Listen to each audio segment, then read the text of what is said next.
Welcome to episode 16 of The Brain and the Beard. This is a somber episode.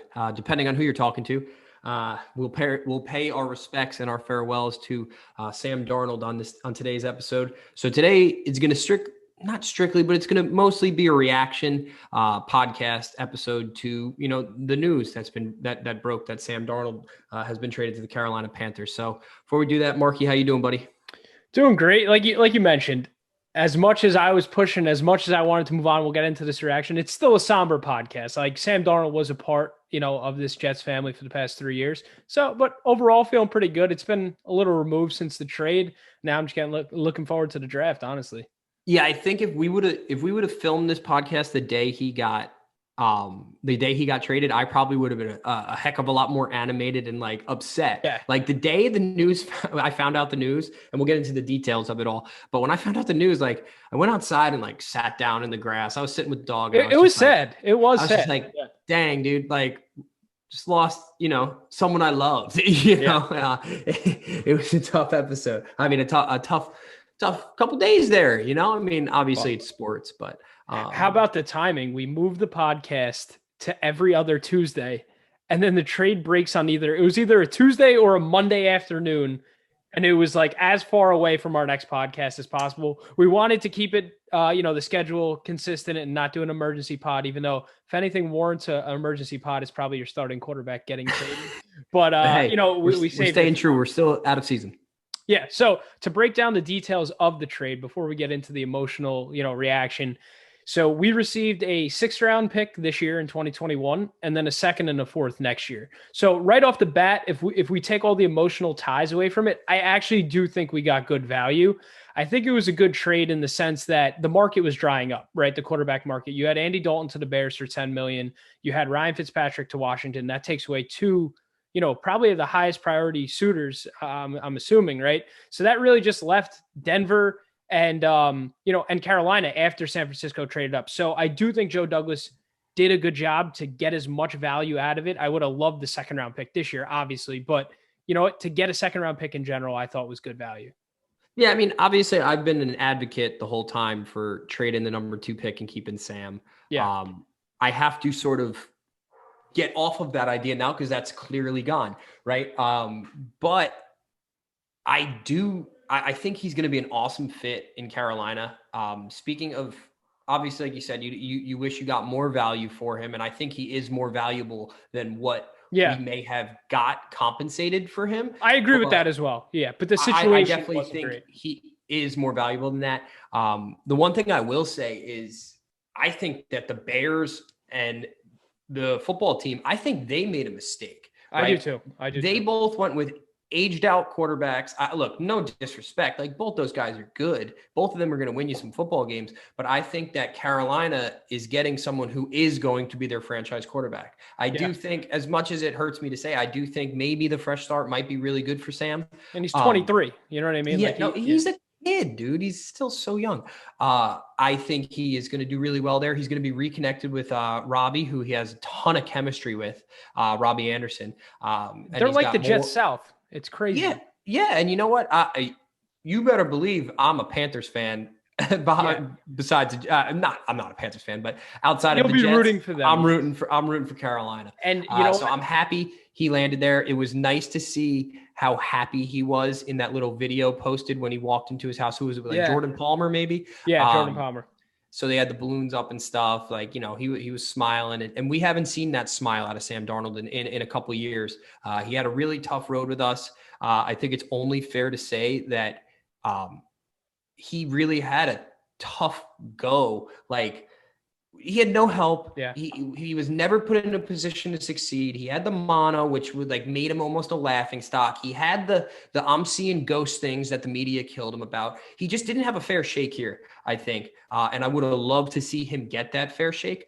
But, some things don't play out like that. So I wish him nothing but the best in the future. And I think he's going to absolutely crush it down there. And look out for that Carolina team with why not? With all the Jets, you got Sam, Robbie, Trenton Cannon, Frankie Louvu, Justin Burris from way back, Pat Elflein, the guard from this year, and then Matt Rule. Yeah, they got Louisville this offseason. Then Matt Rule, everyone thought was going to be the Jets head coach, so he basically feels like a Jet.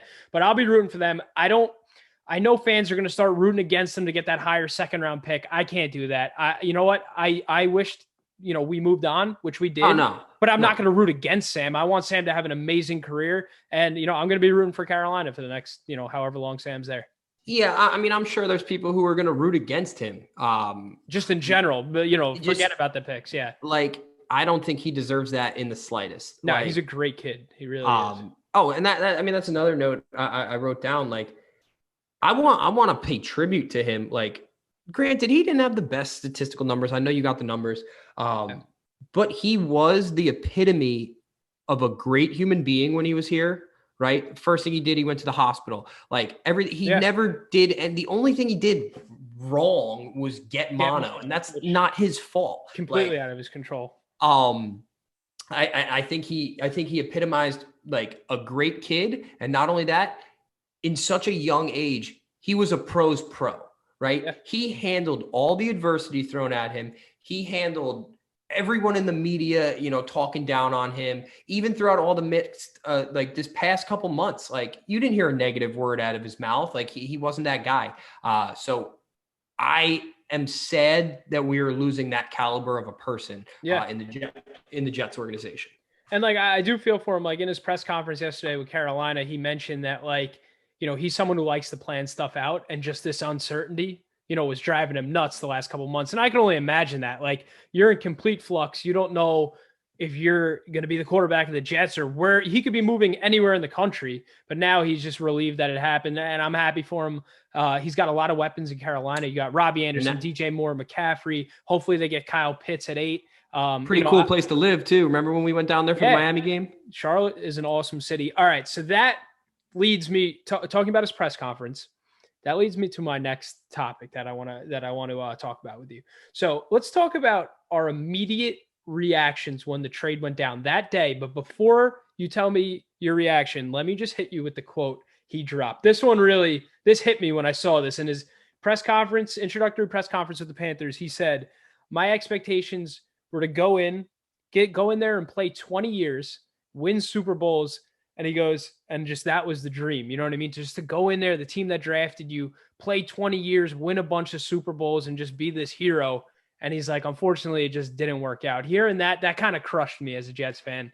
Like, I mean, it's like getting dumped and telling the girl, like, hey, I loved you. I saw a future with you, right? No, it's sad. Like, look, it's sports, though. That's sports. Like, there's no way around it. Like, but I would have loved to see him be at the helm for 20 years and win us some Super Bowls. Obviously, that's not the case. But like you said, it kind of like you've been on Zach Wilson from the jump, right? Yeah. And you texted me. Well, I was actually Fields first, and then I got on to Wilson. Okay. Well, you texted me that quote, and you texted me and Joey in a group chat, or Joey and I. Yeah. And you were just like, what'd you say? I think you were like, that was like a gut punch or something. Yeah, like you said something like, I forgot the exact text. I remember exactly what you're talking about, but I don't. It was something along these lines, like, and like, I want to be a Jet for my whole career, or something like that. And in my head, I was like, yeah, Marky's like sad, but like that hit home for me. I was like, dang, dude, like that's my boy. I've been preaching him the whole time. So yeah, that was a tough quote to see. But dude, he's got nothing but positive things in his future, man. So I'm super jacked up for him. Yeah. I mean, I know my immediate reaction, like we've said a couple of times here, like I've been advocating for trading him, right, and drafting his replacement. But, that day when you get the Bleacher Report or ESPN notification, like Sam Darnold's been traded, like, I'm not going to lie, it was bittersweet. Like, I kind of just sat there and I was like, wow, like Sam's actually gone. Like, he's no longer our quarterback. You get used to having a guy, and like when you like, this, I feel like at least for the first time in my lifetime as like a diehard fan, like obviously with Sanchez, I was a diehard fan, but I was still a kid. You know what I mean? Like this, I was fully aware when we drafted him, like, this is what a franchise quarterback's supposed to be. Like, this is finally it for me. You know what I mean? In our fandom, like we got our guy. So I just went all in the beginning, and like just to see that slowly crumble to the point where we trade him away for a 2, a 4, and a 6, like it definitely hurt to see that. But it is what it is. Can I add on to my immediate reaction? Yeah. Just because when we, like I said, like we've said the whole time, whoever's the Jets quarterback is my guy, right? Yeah. So the moment we traded him, yes, I went outside. I sat outside for an hour with the dog, and I was just thinking about losing my sweet prince, right? But I immediately came inside and I started watching Zach Wilson film, and now I am fully in on Zach Wilson. Yeah. So he's going to be our guy. So my next immediate reaction was to go and check out who the new toy is, right? Who we're getting. And maybe I was looking at it biased before, because I wanted Sam, but he's a stud, this kid. I watched a couple interviews with him talking. He seems well-spoken. He seems like a good guy. Obviously who might have known? I don't know him, of course. Besides from what you could tell from YouTube and but I watched his pro day. He made some nutty throws in the pro day, like the one where he scrambled left and threw that deep post about 50 whatever yards on the run. Like that was a heck of a throw. Like that was unbelievable. I really like how he could throw sort of all the different arm angles. There was one thing that killed me though. I saw like a video on like Instagram or something. Was it the Coastal game? No. It was making fun of Sam. It was a video of Zach Wilson like throwing like a crazy like running one way throwing. Oh yeah, I know what you're talking about.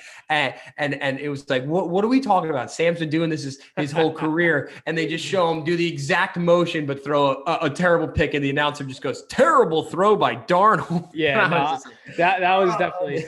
It was funny though. That was funny, but I think look, I am jacked up for Zach Wilson. I know we don't want to go too much into it, but relating it back to Darnold, I do think right now we have a better foundation for him coming in, right? Like 100%. You have Corey Davis, you have Jamison Crowder. So I think that kind of checks the boxes, but we need to continue to just replenish this talent and just surround him. Like with these, we have all these picks, like take some, interior offensive linemen, maybe but running back. He's going to do that. Yeah, no, I have full faith in Joe Douglas. I mean, poor Sam had to deal with McCagnon in the beginning. So, I mean, think about Douglas's last draft. He hit on how many of them? I mean, Mims and Becton was a great haul. Mims, regardless. Becton, the punter. Like, I still think Ashton Davis could be good. Zuniga, I don't know.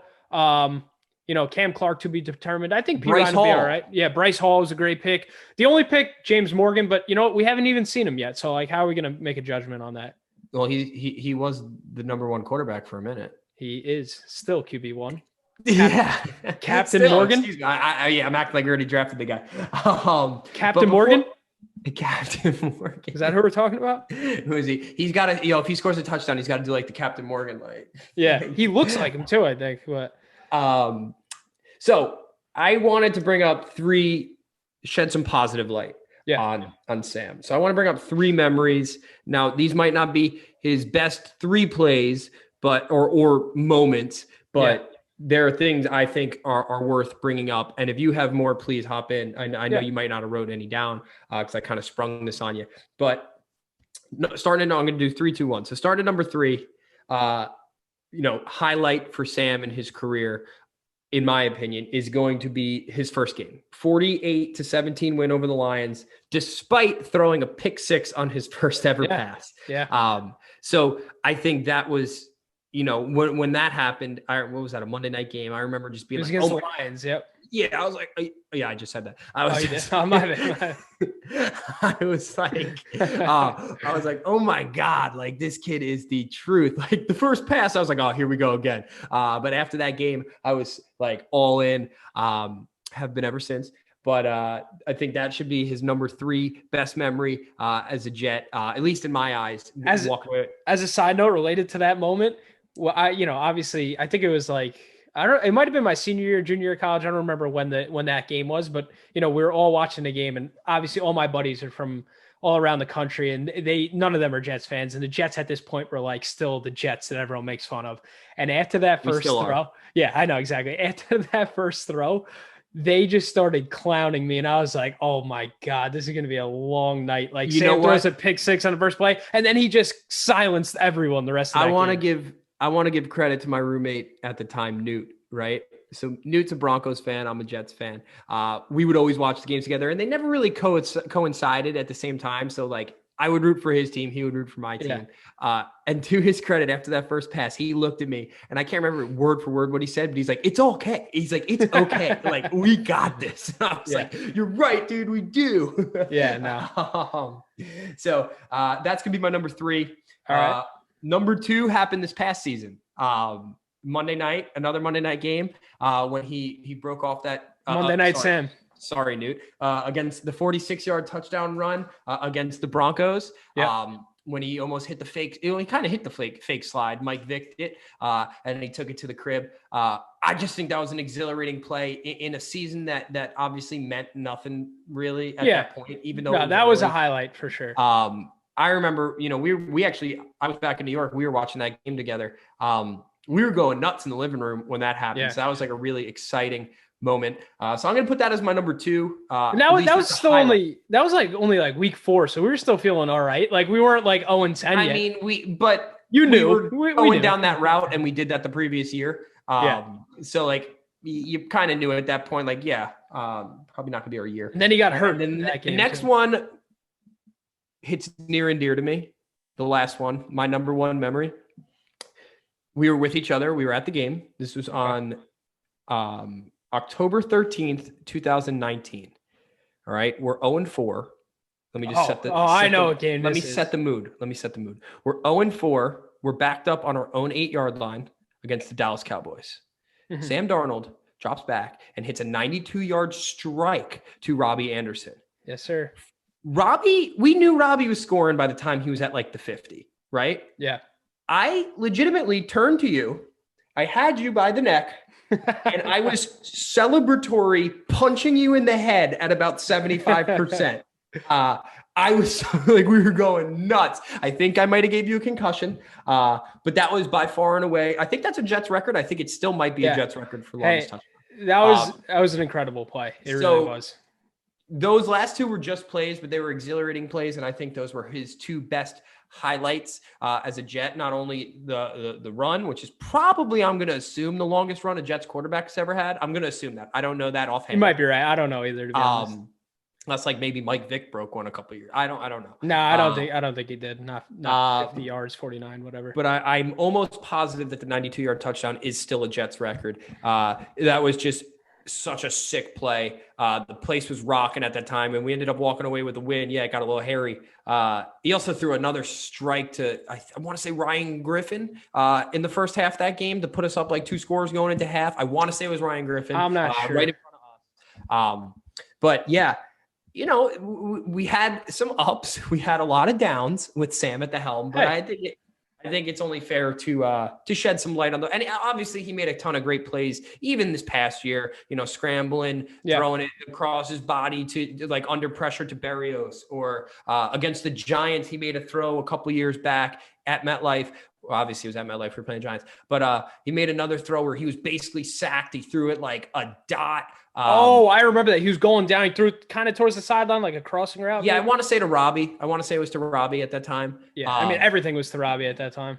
But, we had a lot of great memories there in our short little time. Obviously, like I mentioned, there was a lot of lows, but, some good highs. But one thing as a Jets fan, I've learned to appreciate our father, I don't want to give away his age. I don't know, but he's getting up there in age, and he hasn't seen a Jets Super Bowl since he was 8, I believe.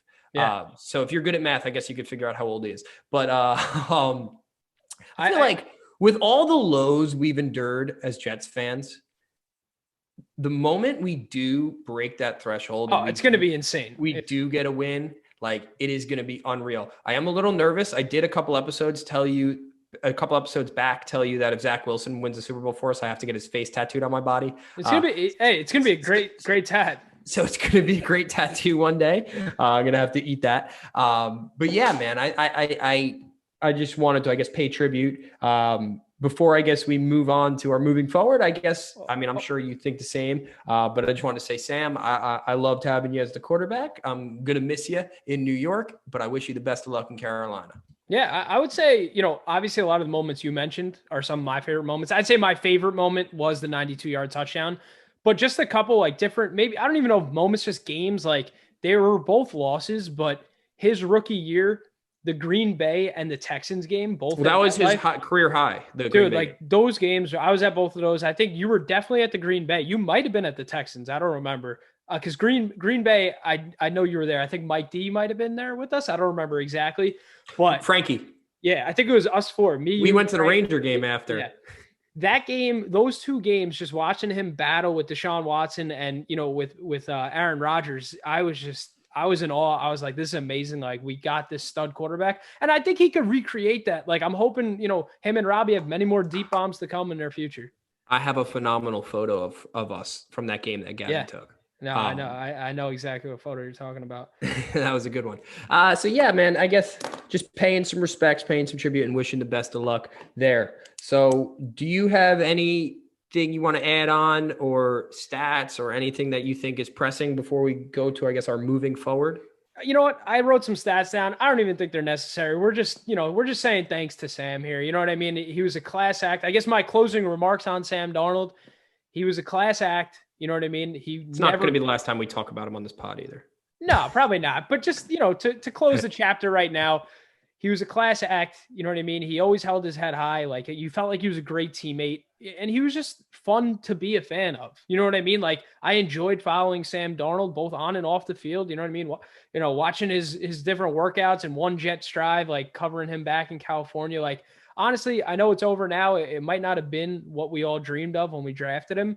But you know what? It was a solid ride, and he was a great player. Like, not great player, but like, you know what I mean? I do feel like he elevated. He's going to be great. We were 13. Here's one stat. We were 13-25 with him as a starter. That's actually better than I would have thought. Like, he did put together that 7-9 season with Gase, and he was better than 7-9 because he missed those games with Mono. Like, he put a solid effort in, and for that, you know what? Thanks, Sam. I enjoyed watching you, and the best of luck in Carolina. Yeah, for sure. All right, so I guess this is my 2 cents. I feel like I'm talking a lot on this podcast, so if you want to hop in. Well, you know what? You stuck with Sam till the end. You know what I mean? I jumped ship a little early, so you deserve to talk on this pod. Hey, you know what? I wrote down one more quote before you say what you're going to say, and I feel like this was directed. Don't make me cry. No, I feel like this was directed at you because you were one of the last fans to stick with Sam Darnold, probably the last fan to stick with Sam Darnold because you were there until the last moment. He did say, Jets fans are one of a kind, and he said he'll forever be grateful. So, you know what? A lot of fans started to clown him at the end. I didn't clown him, but I moved on. You know what I mean? I moved on early. You stuck with him. So, you know what? That one was for you. That Sam Darnold quote was for you. Well, I'm looking at it. Thank you, Sam. All right. So moving forward, right? I only got 2 notes on this, and I think you could probably hammer this home. Yeah, we lost your video there. Sorry about that. Sorry. So obviously moving forward, Zach Wilson's the pick. Yeah. Lock. Right. That's my only thing moving.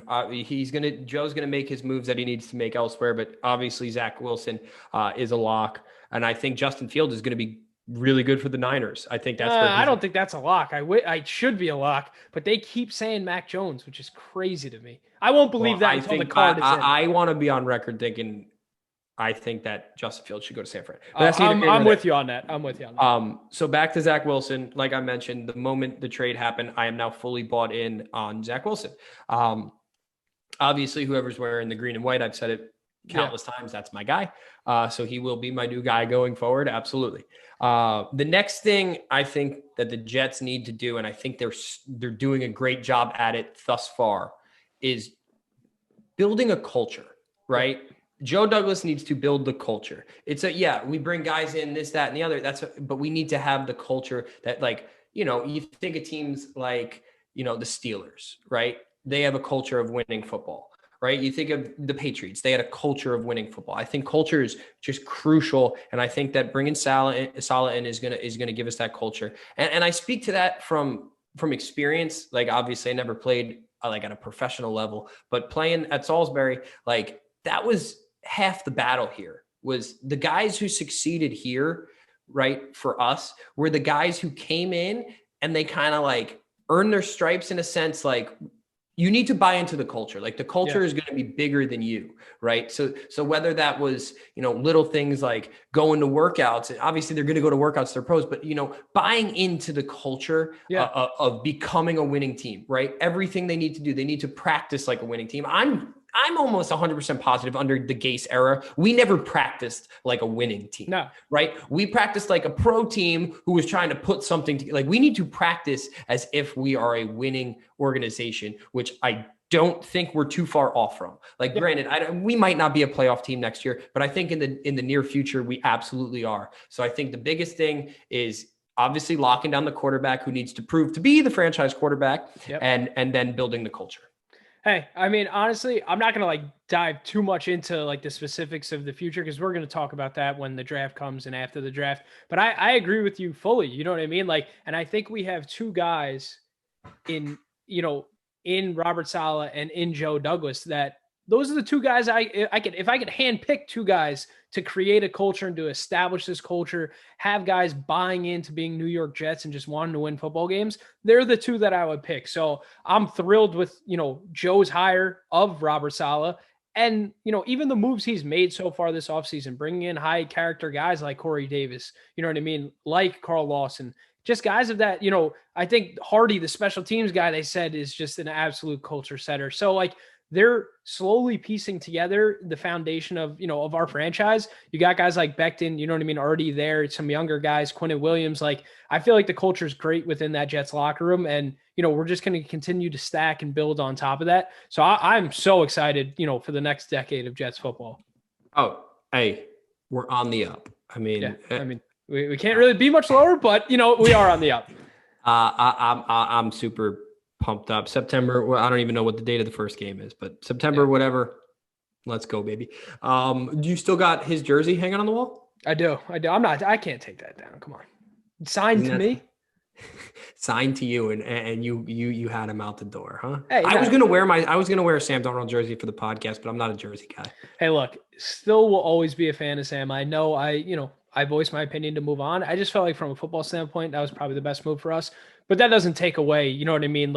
Me being a fan of Sam Darnold, and I definitely will root for him, for his whole career. Absolutely. But we're on to Zach Wilson now. I guess that's kind of gonna wrap us up for today. Yeah, and I think hopefully I could get something in the works. I do a lot of draft stuff. Our next podcast will be on the Tuesday, right before the NFL draft on Thursday night. Putting in a couple calls of some buddies like me that like to talk the draft. So maybe we get some new faces on here and start talking draft. All right. And this might be a wild card move, but should we make shirts? I don't know. Let us know if you guys. Also, should we make shirts or something? Yeah. No. We probably should make some merch, right? You guys want to make some merch? Let's make some merch. Let's make some merch. We'll do some tie-dye or something. I don't know. Comfort colors. Make some comfort colors, some tanks for the summer. Maybe a hoodie. Yeah, a little hot for a hoodie, but in the future, I think this might be a good idea. So Sam, we love you. Good luck. Yeah. Zach, welcome. Let's do this. Margie, goodbye. I'll see you soon. All right. Later, guys.